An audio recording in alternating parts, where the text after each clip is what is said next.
இந்தியாவில் உயர்நீதிமன்றத்திலும் உச்சநீதிமன்றத்திலும் நீதிபதிகளை நியமிக்கும் பொழுது வெளியிலிருந்து அதில் தலையீடுகள் இருக்கிறது. இந்த தலையீடுகளை நாங்கள் அனுமதிக்க முடியாது. ரொம்ப குறிப்பாக அந்த தலையீடுகளை களைவதற்கான வேலையை நாங்கள் மிக நிச்சயமாக செய்வோம் என இந்தியாவினுடைய உச்சநீதிமன்றத்தினுடைய தலைமை நீதிபதி CJI பூஷன் ராமகிருஷ்ண கவாய் அவர்கள் அதிரடியான கருத்துக்களை பதிவு செய்திருக்கிறார்கள்.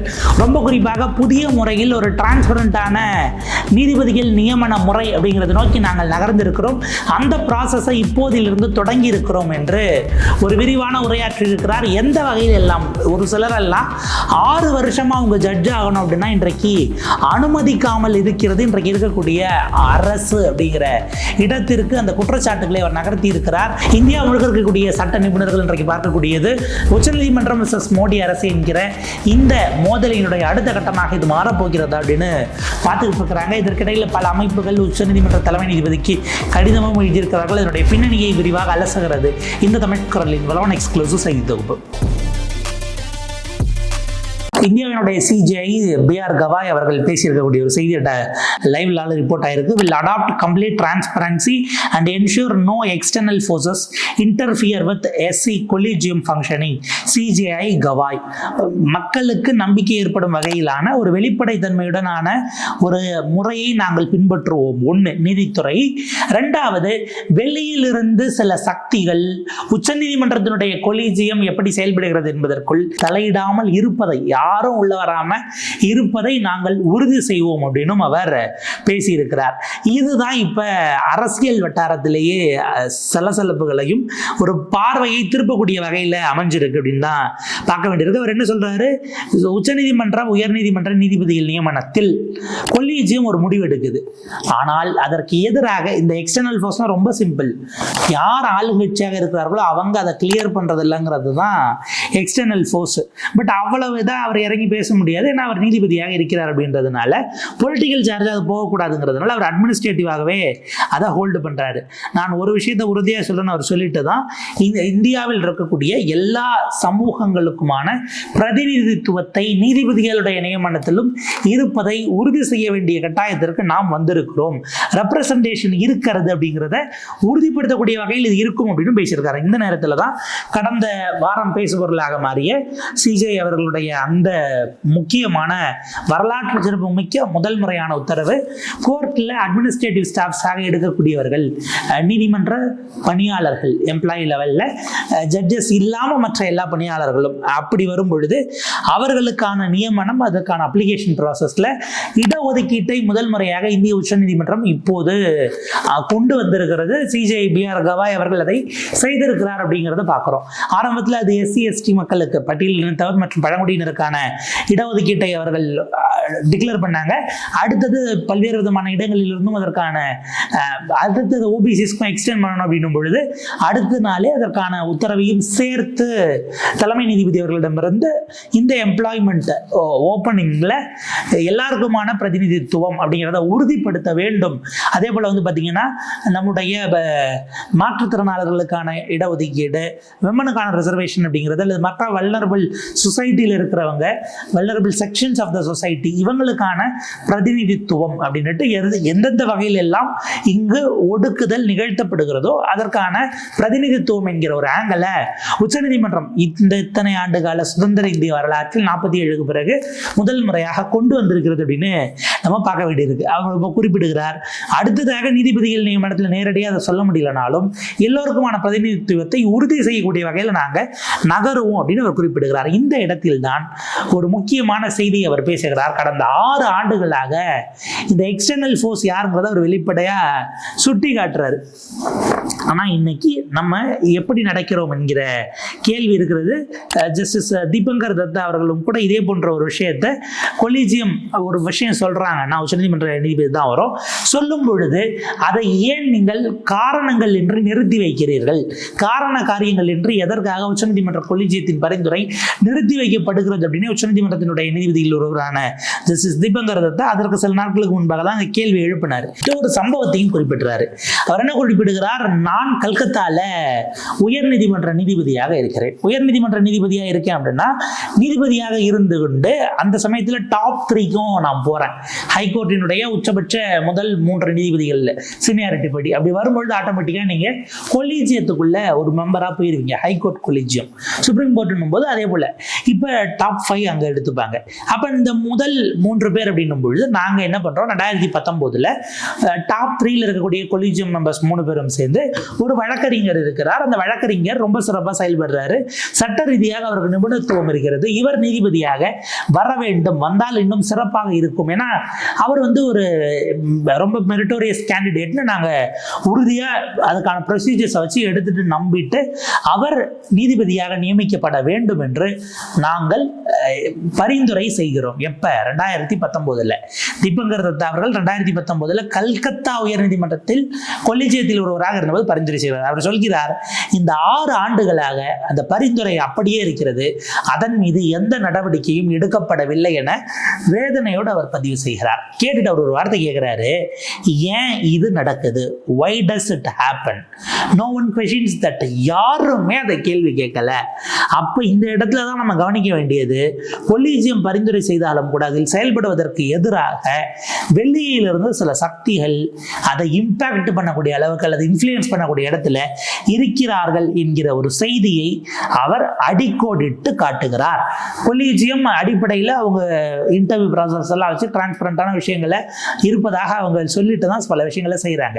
அதில் சிக்கல் இருக்கானா? இருக்கு. ஆனால் கொலீஜியத்தினுடைய பரிந்துரையை எந்த காரணமும் இல்லாமல் ஆண்டு கணக்கில் வைத்திருப்பேன் என்பது எந்த வகையில் ஏற்கத்தக்கது அப்படிங்கிற ஒரு கேள்வி ஜஸ்டிஸ் தீபங்கர் தத்தா அவர்கள் எழுப்புகிறார்கள். இதுதான் ரொம்ப ரொம்ப முக்கியமாக இருக்கிறது. இந்த கம்ப்ளீட் இது எக்ஸ்டர்னல் ஃபோர்ஸஸ்னுடைய இன்ஃப்ளூயன்ஸ் அப்படிங்கிறத அந்த ஸ்டேட்மெண்ட்டை கொடுத்தது ஜஸ்டிஸ் தீபங்கர் தத்தா அவர்கள். பிஆர் கவாய் அவர்கள் அதுக்கு பின்னாடி டிரான்ஸ்பரன்சி நாங்கள் உறுதி பண்ணுவோம் அப்படிங்கிறத தான் அவர் பேசியிருக்கிறார். கூடுதலாக எல்லாருக்குமான பிரதிநிதித்துவங்கிறதும் சிஜிஐ சொன்னது தான். பட் அந்த வெளியிலிருந்து சில சக்திகள் என்கிற அரசியல் ரீதியிலான அது அரசியல் அப்படின்னு நம்ம எடுத்தோம்னா ஒரு எல்லைக்கு மேலே இல்லை. அதை சொன்னது ஜஸ்டிஸ் தீபங்கர் தத்தா அவர்கள் உச்சநீதிமன்ற நீதிபதியாக இருக்கிறார். அவர் சொல்றாரு, சிஜிஐ கண்ணா அவர்களுடைய சஞ்சீவ் கண்ணா அவருடைய டென்யூர் இருக்கும்போது நாங்கள் முடிஞ்ச வரைக்கும் கூடுதல் டிரான்ஸ்பரன்சி கொண்டு வந்தோம். ஏன்னா அவர் தான் நம்பர் 2 அப்போ இருக்கிறாரு. அடுத்து ஜஸ்டிஸ் சூரியகாந்த் வருவார் நினைக்கிறேன். ஸோ அடுத்தடுத்து சிஜிஐஸாக இருக்கிறவங்கலாம் அதில் இருப்பாங்க கொலிஜியத்துக்குள்ள. ரொம்ப குறிப்பாக இந்த பேசுவதற்கு 2 நாட்களுக்கு முன்பாக கூட 54 கேண்டிடேட்ஸை நாங்கள் பர்சனலாக இன்டர்வியூ பண்ணி அதிலிருந்து 34 பேருக்கான அப்பாயின்மெண்ட்ஸ்க்கு நாங்கள் பரிந்துரை செய்திருக்கிறோம். ரொம்ப குறிப்பாக பாம்பே ஹைகோர்ட்டில் 2 புதிய நியூ ஜட்ஜஸ், அதே போல் மற்றவர்களுக்குமான விஷயங்கள் பரிந்துரைகள் ஏற்றுக்கொள்ளப்பட்டது என்று நாங்கள் அவர்களுக்கு வாழ்த்தும் கூட சொல்லிவிட்டு வந்திருக்கிறோம் அப்படின்னு அவர் குறிப்பிடுகிறார். பல வேக்கன்சிஸை கிளியர் பண்ணணும் அப்படின்னு போகும்போது நேம்ஸ் போகுது, ஆனால் அதை ஃபாலோ அப் அப்படிங்கிறதுல ஒரு பெரிய சிக்கல் இருக்கிறது, தொய்வு இருக்கிறது அப்படின்னும் அவர் குறிப்பிடுகிறார். இந்த பெண்டன்சி, அதாவது அங்கே நிலுவையில் இருந்து கொண்டு அந்த வழக்கு அது சார்ந்த விஷயங்கள் கிளியர் ஆகாமல் இருப்பது என்பது தொடர்பாக நம்ம ரொம்ப கன்சர்னோட செயல்பட வேண்டியிருக்கிறது. ரொம்ப கூடுதல் கவனத்தோடு இதை செயல்பட்டு அதை கிளியர் பண்ண வேண்டிய ஒரு தேவையும் சூழலும் உருவாகி இருப்பதாக நான் உணர்கிறேன் என்று சிஜிஐ குறிப்பிடுகிறார். அப்போ இது ரொம்ப ரொம்ப நம்ம ஏன் முக்கியம் அப்படின்னு பார்க்குறோம் அப்படின்னா, உச்சநீதிமன்றத்தினுடைய நீதிபதிகள் நியமனம், உச்சநீதிமன்றம் உயர்நீதிமன்ற நீதிபதிகள் நியமனத்தில் பாஜக அரசு இன்னும் எவ்வளவு கூடுதலான வேலைகளை பார்த்து கொண்டிருக்கிறதுங்கிறத கடந்த 11 ஆண்டுகளாக நாம் தொடர்ந்து பார்க்கிறோம். உதாரணத்துக்கு மும்பை இங்கே நம்மளுடைய சென்னை ஹைகோர்ட்டில் தலைமை நீதிபதியாக இருந்த திரு சஞ்சீப் பானர்ஜி அவர்கள், அவர் வேறொரு வழக்கு வருகிறது, அந்த வழக்கில் மத்திய அரசு நோக்கி மிக கடுமையான கேள்விகளை எழுப்புகிறார். பாண்டிச்சேரியிலிருந்து ஒரு கேஸ் இங்கே மூவ் ஆச்சு, அப்படி ஒரு வழக்கு வந்தது. அதுபோக வேறு சில வழக்குகள் மிக கடுமையான விமர்சனங்களை முன்வைத்து நீங்கள் டீட்டெயில்ஸ் எல்லாம் கொண்டு வரணும் அப்படின்னு சொல்கிறாரு. அவர் இரவோடு இரவாக மெட்ராஸில் இருந்து மாற்றப்படுகிறார். இது நீங்கள் அடிப்படையில் பார்த்தீங்கன்னா இந்த சார்ட்டர் கோர்ட்ஸ் அப்படின்னு நீங்கள் எடுத்துக்கலாம். இங்கே உங்களுக்கு மெட்ராஸ் ஹைகோர்ட்டு, அதே போல் கல்கட்டா ஹைகோர்ட்டு, பாம்பே ஹைகோர்ட்டு, இதெல்லாம் கைண்ட் ஆஃப் சார்ட்டர் கோர்ட்ஸ்ன்னு அந்த காலத்தில் இருந்தே உலகம் முழுக்கவே இதுக்கான அப்படிங்கிறது ரொம்ப முக்கியமானது, ரொம்ப பிரசித்தி பெற்றது நம்ம சொல்லலாம். ஸோ அப்படியான ஒரு இடத்துல இருந்துட்டு அவர் ரொம்ப குட்டி ஸ்டேட் ஒன்றத்தில் இருக்க ஹைகோர்ட்டுக்கு தலைமை நீதிபதியாக மாற்றப்படுகிறார். அதுவே கிட்டத்தட்ட டீக்ரேட் பண்ற மாதிரி தான் அப்படின்னு அப்பயே பேசப்பட்டது. அதற்கு பிறகு சஞ்சீப் பானர்ஜி அவர்கள் வேறொரு பேட்டியில் பேசும்போது சொன்னாரு, பலரும் அரசியல் ரீதியான காரணம் நினைக்கிறாங்க, ஆனா உள்ள பெரிய அளவுக்கு லஞ்சம் வாங்கினாங்க, அது குறித்து நான் ஆதாரங்களோடு அப்போது இருந்த தலைமை நீதிபதிக்கு புகார் கொடுத்தேன். ஆனால் யார் மீது புகார் கொடுத்தேனோ அவங்க ரொம்ப பொலிட்டிக்கலி இன்ஃப்ளூயன்ஷியலாக இருந்திருப்பாங்க போல இருக்கு, என்னை மாத்திட்டாங்க அப்படிங்கிற மாதிரியான ஒரு குற்றச்சாட்டை அவர் பின்னாடி முன்வைத்தார். ஆனால் அதை அந்த சமயத்தில் பொலிட்டிக்கலாக அது பேசப்படும் பொழுது அவருடைய டிரான்ஸ்ஃபர் என்பது அரசுகளை கடுமையாக கேள்வி கேட்டதன் விளைவு என்பதாக அந்த காலகட்டத்தில் அது ஒரு சர்ச்சையாக பார்க்கப்பட்டது. அது ஒரு பக்கம். அடுத்து பார்த்தீங்க அப்படின்னா உங்களுக்கு நியமனங்கள் அப்படின்னு எடுத்துக்கிட்டா பல கேசஸ் இருக்கிறது. நம்ம ரொம்ப சமீபத்திய உதாரணம் அப்படின்னா விக்டோரியா கௌரி அவர்கள், ஜான் சத்யன் ஆகிய 2 பேர். விக்டோரியா கௌரி அவர்கள் இன்றைக்கு சென்னை உயர்நீதிமன்றத்தினுடைய வழக்கறிஞராக இருக்கிறார்கள். ஜஸ்டிஸ் எல் விக்டோரியா கௌரி அவர்கள், அவங்க ஜட்ஜிப்க்கு வரும் பொழுது அவங்க பிஜேபியில் ஒரு உறுப்பினராக இருந்தாங்க, நீங்க எப்படி அவங்களை அலோவ் பண்ண முடியும் என்கிற கேள்வி அந்த நேரத்தில் மிக கடுமையாக எழுப்பப்பட்டது, பெரிய விவாதமாகவும் மாறியது. அப்போ பலரும் என்ன சொன்னாங்க அப்படின்னா, ஜஸ்டிஸ் சந்துரு அவர்கள் இப்போ ஓய்வு பெற்றுட்டார், அவர் அதற்கு முன்பாக இடதுசாரி அமைப்புகளில் பணியாற்றலையா, அதில் இணைந்து பயணிக்கலையா, ஒரு சார்புத்தன்மை என்பது இருந்திருக்கும், ஜட்ஜா மாறின பிறகு அப்படி இருக்கணும் அப்படிங்கிறதெல்லாம் கிடையாது அப்படிங்கிற மாதிரியான விமர்சனங்கள் அப்பயே வைக்கப்பட்டது. ஆனா இவர் பாஜகவிலிருந்து வந்தவர் என்பதற்காக இல்லை, மெரிட் பேசிஸ்ல பிஜேபி கவர்மெண்ட் அவங்களை கிளியர் பண்ணி உடனடியாக ஜட்ஜா நியமிங்கன்னு சொல்லி இருந்தால், இன்னொரு பக்கம் வழக்கறிஞர் திருமிகு ஜான் சத்யன் அவர்களுக்கு இதே போல நீதிபதியாக அவர் அட்வொகேட்ல இருந்து ஜட்ஜிஷிப் கொடுக்கணும் என்று பேசும்போது மத்திய அரசு, பாஜக அரசு, மோடி அரசு கொடுக்க முடியாது என்று சொல்லி அதை அப்படியே நிராகரிக்கிறது. என்ன காரணம் என்று நீதிமன்றம் கேட்டபோது, உச்சநீதிமன்ற கொலீஜியம் அவங்க சொன்ன காரணம் தான் ரொம்ப வினோதமானதுலாம் இல்லை, ரொம்ப அற்புதமா நமக்கு தெரியும். பட் அதுக்குள்ள மிகப்பெரிய அடாவடி இருக்கிறது. அவங்க சொன்னாங்க, சம்பந்தப்பட்டவர் அந்த வழக்கறிஞர் ஒரு போஸ்ட் ஒன்று போட்டிருக்கிறாரு சில ஆண்டுகளுக்கு முன்னாடி. என்ன போஸ்ட்? நீட்டை விமர்சித்து வந்த ஒரு கட்டுரை அவர் எழுதலை, அதை எழுதின கட்டுரை அவர் ஃபேஸ்புக்கில் ஷேர் பண்ணியிருக்கிறாரு. இப்படி மிக கடுமையாக பொதுவெளியில் விமர்சனம் வைக்கிறவர்கள் அப்படிங்கிறதுனால அது ஏற்கத்தக்கது இல்லை என்கிற தொனியில் ஒரு நோட்டை மத்திய அரசு போடுகிறது. இப்போ நம்ம கேட்க வேண்டியது, இவங்க யாரு? ஜஸ்டிஸ் விக்டோரியா கௌரி அவர்கள் வழக்கறிஞராக இருந்த காலத்தில் அவர் பாஜக ஆதரவாளர். மோடிஜி கொண்டு வந்த பல திட்டங்களை பாராட்டி இருப்பார், கண்டிப்பாக பாராட்டி இருப்பார். இல்லை, அந்த காலகட்டத்தில் பிஜேபியினுடைய காரியகர்த்தாவாக இருக்கும்போது நீட்டை கட்டாயம் ஆதரித்து பேசியிருப்பார். அப்போ நம்ம கேட்கக்கூடியது, இவர் நீட்டை எதிர்த்து வந்த ஒரு ஆர்டிகல் ஷேர் பண்ணாருங்கிறதுக்காக இவருக்கு அதுவும் ஒரு காரணமாக காட்டப்பட்டு நிராகரிக்கப்பட்டால், நீட்டை ஆதரித்ததற்காகத்தான் இவருக்கு கொடுக்கப்பட்டதா, அல்லது பாஜக அரசினுடைய கொள்கைகளை அவர் உடன்பட்டு போனார் என்பதற்காக கொடுக்கப்பட்டதா என்கிற கேள்வியை நாம் எழுப்பினால், இந்த இடத்தில் மோடி அரசு இருவரையும் சமமாக பாவிக்கவில்லை என்று நாம் கருத வேண்டி இருக்கிறது. கொலீஜியம் டு an எக்ஸ்டென்ட்டுக்கு 2 பேரையுமே அவங்களுடைய எக்ஸ்பீரியன்ஸை வச்சு அல்லது மற்ற விஷயங்களின் அடிப்படையில் ஓரளவுக்கு சீர்தூக்கி பார்த்து 2 பேரையுமே கொலீஜியம் பரிந்துரை செய்து விட்டது. அதோடு நிக்கலைங்கிறது தான் விஷயம்.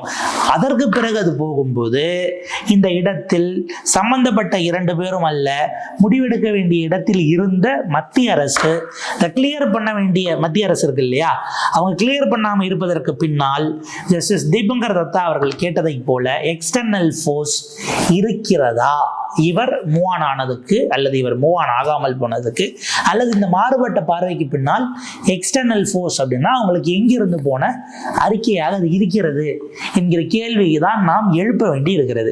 அப்ப இந்த இடம்தான் மிக மிக முக்கியமான ஒரு மோதல் உருவாகக்கூடிய இடமாக நாம் பார்க்க வேண்டி இருக்கிறது. நீதிபதிகள் நியமனம் அது சார்ந்த விஷயம். அப்படி வரும் பொழுது இதுல எப்படி நம்முடைய தலைமை நீதிபதி CJI BR கவாய் அவர்கள் அவருடைய டென்யூர்ல கொண்டு வர போகிறாருங்கிற கேள்வி இருக்கு. அவர் ஒரு 3 பெயரை குறிப்பிடுகிறார். அவர் உட்பட உச்சநீதிமன்றத்தை பொறுத்த வரைக்கும் பல நேரங்களில் அது எப்படி இருக்கும் அப்படின்னா, தலைமை நீதிபதியினுடைய முடிவு அப்படிங்கிற மாதிரி CJI சென்ட்ரிக் கோர்ட்ஸாகவே இருக்கும். அப்படி இருக்கக்கூடிய அந்த இதை உடைச்சி எல்லாரும் சமமானவர்கள் தான் அப்படிங்கிற மாதிரி பிராக்டிக்கலி அதை கொண்டு வருவதற்கு நாங்கள் பல முயற்சிகளை செய்து கொண்டிருக்கிறோம் அப்படின்னுட்டு 3 பேருடைய பெயரை குறிப்பிடுகிறார். அவர் ரொம்ப கான்சியஸாக டாக்டர் டிஒய் சந்திரசூட் அவர்கள் பெயரை குறிப்பிடவில்லை அப்படிங்கிறது ஒரு அடிக்கோடிட்ட செய்தி. அவர் சொல்றார் திரு யூ லலித் அவர்கள். அதே போல வந்து பார்த்தீங்கன்னா இப்போது ஓய்வு பெற்ற யூ லலித் அவர்கள், அதே போல சஞ்சீவ் கண்ணா அவர்கள், அதே போல நாங்கள் 3 பேருமே தொடர்ந்து இதுக்கான எஃபர்ட்ஸ் எடுத்துட்டு வரோம். சிஜிஐ உதய் லலித், அதே போல சிஜிஐ சஞ்சீவ் கண்ணா, இவங்க எப்பயுமே கிளாரிஃபை பண்ணக்கூடியது இருக்கிற எல்லா நீதிபதிகளும் சமமானவர்கள் தான். CJI first among the equals, சமமானவர்களுக்குள் அவர் நம்பர் 1 அப்படின்னு பொசிஷன் கொடுத்துருக்காங்களே தவிர அதை தாண்டி சிஜிஐகள் தான் எல்லா முடிவும் எடுப்பார்கள் அப்படிங்கிறதாக அது அமைந்து விடக்கூடாது அப்படிங்கிறதுலையும் அதிகார பரவலாக்கம் என்கிற இடத்திலும் நாங்கள் கூடுதலாக ஃபோக்கஸ் பண்ணுறோம் அப்படிங்கிற ஒரு செய்தியும் அவர் பதிவு செய்திருக்கிறார். பட் இதை தாண்டி நம்ம கவனிக்க வேண்டியது எத்தனை நீதிபதிகளுடைய பரிந்துரைகள் நிறுத்தி வைக்கப்பட்டிருக்கிறது, அதில் இருக்கக்கூடிய அந்த எக்ஸ்டர்னல் ஃபோர்ஸஸ் அப்படின்னா இனிமே கவர்னருக்கு எப்படி இவ்வளோ நாட்களுக்குள்ள கையெழுத்து போடணும் அப்படின்னு ஒரு முடிவுக்கு உச்சநீதிமன்றம் வந்ததோ அதே போல நீதிபதிகள் பரிந்துரை, கொலீஜியம் பரிந்துரைக்கும் ஒரு நாள் டைம் லைனை ஃபிக்ஸ் பண்ண வேண்டிய தேவை வந்திருக்கிறது அப்படின்னு நம்ம பார்க்க வேண்டியிருக்கிறது. இந்த மோதல் அடுத்த கட்டத்துக்கு எப்படி போகிறது, இதை எப்படி எதிர்கொள்ள போறாங்க என்பதெல்லாம் நம்ம பொறுத்திருந்து பார்க்கலாம். அப்டேட்ஸோட சந்திப்போம். இணைந்திருங்கள் தமிழ் குரலோடு.